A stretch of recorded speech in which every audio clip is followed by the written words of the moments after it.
السلام علیکم۔ اللہ ہمیں اچھی بات سننے سمجھنے کہنے اور اس پر عمل کرنے کی توفیق عطا فرمائے، آمین یا رب العالمین۔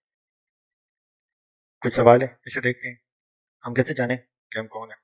جب ہم اپنی شناخت پا لیں تو مقصد بھی واضح ہو جاتا ہے۔ ہماری حقیقی شناخت بندہ خدا ہونے سے ملتی ہے۔ قرآن و سنت کی روشنی میں اپنی فطرت کو پہچان کر اللہ کی عبادت و خلافت کے مقصد کو سمجھنا ہی ہماری شناخت اور منزل ہے۔ اللہ تعالیٰ نے حضرت آدم علیہ السلام کا ذکر بار بار کیوں کیا؟ آدم علیہ السلام کی داستان میں انسانی آزمائش، توبہ کی قبولیت اور شیطان کے مقابلے میں صبر کے سبق ہیں۔ یہ تکرار ہمیں اپنی اصل ذمہ داریوں اور اللہ کی رحمت کی طرف متوجہ کرتی ہے۔ کیا ہمارے اعمال ماضی کے اثرات ہیں جن کا ہمیں شعور نہیں؟ جی ہاں، ماضی کے تجربات، گھریلو ماحول اور معاشرتی اثرات ہمارے لاشعور کو تشکیل دیتے ہیں۔ اسلام میں تزکیہ نفس، دل کی صفائی اور غور و فکر کرنا ان اثرات کو جاننے اور انہیں اسلامی اصولوں کے مطابق ڈھالنے کا ذریعہ ہے۔ اگر میرا مقصد زندگی صرف پیسہ کمانا ہے تو یہ خیال کہاں سے آیا؟ یہ خیال معاشرے کی مادہ پرستی، والدین کے رویوں یا کامیابی کی غلط تعریف سے پیدا ہوتا ہے۔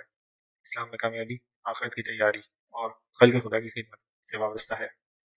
مقصد کو اللہ کی رضا سے جوڑیں، تبھی حقیقی کامیابی ملے گی انشاءاللہ۔ جو کوئی نیکی کی راہ دکھائے اس کے لیے اس کے برابر ثواب ہے۔ صحیح مسلم 1893۔ بنیادی طور پر یہ ہمارے اعمال اور علم کی کمی کا نتیجہ ہوتا ہے۔ کسی منجن بیچنے والے کے پاس جانے کی ضرورت نہیں رہتی، لہذا آگے جو بات کم الفاظ میں کی جا رہی ہے اس پر خود ریسرچ کریں اور اپنی جنگ خود لڑیں، کیونکہ قرآن بار بار علم اور اعمال پر غور فکر کا حکم دیتا ہے، کیونکہ وہ تا قیامت زندہ ہے۔ یہاں اعمال سے مراد رحم دلی ہے، اور سب سے پہلے آپ نے خود پر رحم کرنا ہوتا ہے، پھر کسی اور پر آپ رحم کرنے کے قابل ہو سکتے ہیں انشاءاللہ۔